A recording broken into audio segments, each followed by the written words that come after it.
à toutes et à tous, j'espère que vous allez bien. Aujourd'hui pour cette nouvelle vidéo, on se retrouve pour le match de football Allemagne-Serbie, match amical. On va voir les cotes sur un site de paris en ligne. On va également faire un pronostic pour ce match. N'hésitez pas à mettre vos pronostics pour ce match en commentaire de cette vidéo. Et on va regarder également les résultats de ces deux équipes. Avec l'Allemagne qui a gagné 4 fois la Coupe du Monde. Alors au niveau des cotes, la cote de l'Allemagne est de 1,41, la cote de la Serbie est de 7,75. Donc l'Allemagne est nettement donnée vainqueur et favori de ce match et la Serbie a une cote de 7,75. Moi pour mon pronostic, je dirais que le bon coup à jouer est de parier pourquoi pas une victoire de l'équipe de Serbie, sachant que l'Allemagne n'est pas dans une grande optique, enfin ils sont pas dans une grande phase de matchs gagnés. En fait, ils sont en difficulté. Ils ont fait une Coupe du Monde loupée. Leur dernier match est quasiment que des défaites ou des matchs nuls. Des défaites face à des petites équipes en plus. Donc c'est assez inquiétant. Donc on va regarder un petit peu les précédents résultats de ces deux équipes. Donc l'Allemagne, elle a fait une Coupe du Monde ratée. Ils sont toujours entraînés par Joachim Löw. Alors on va regarder un petit peu les derniers résultats de cette équipe de la Mannschaft. Donc là, c'est vraiment les très anciens résultats. Et on n'a pas de résultats qui remontent encore à... C'est étonnant. Serbie foot, on va regarder ça. Donc la Serbie, c'est une équipe qui est capable de faire de bonnes choses. Ils ont été, je crois, à la Coupe du Monde.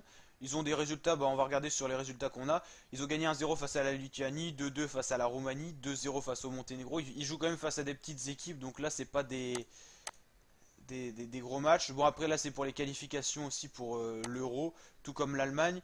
L'Allemagne aura des difficultés plus que d'habitude à sélectionner pour l'Euro parce que elle est reléguée à la poule 2, la poule des équipes qui sont pas favorites. Donc elle aura forcément une équipe de la poule 1 dans son groupe. Ce sera, je crois, les Pays-Bas. Donc c'est plus compliqué. Et on va essayer de trouver un petit peu les derniers résultats de ces deux équipes pour comparer un petit peu tout simplement les résultats et voir quelle équipe est dans une meilleure optique. Bon voilà.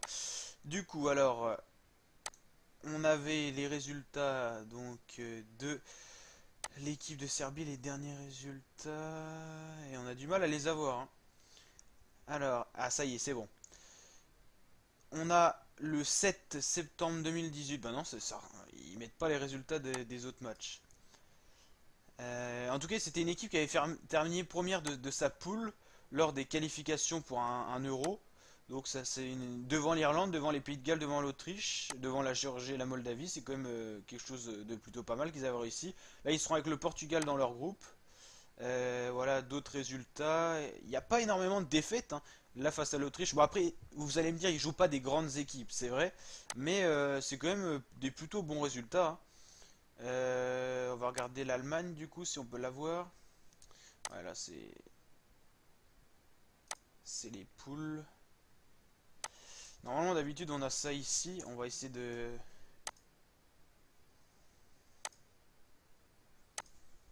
On va regarder ça. N'hésitez pas bien sûr à liker la vidéo si elle vous plaît.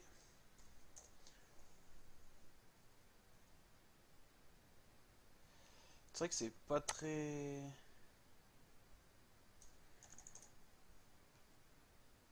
C'est pas très bien renseigné.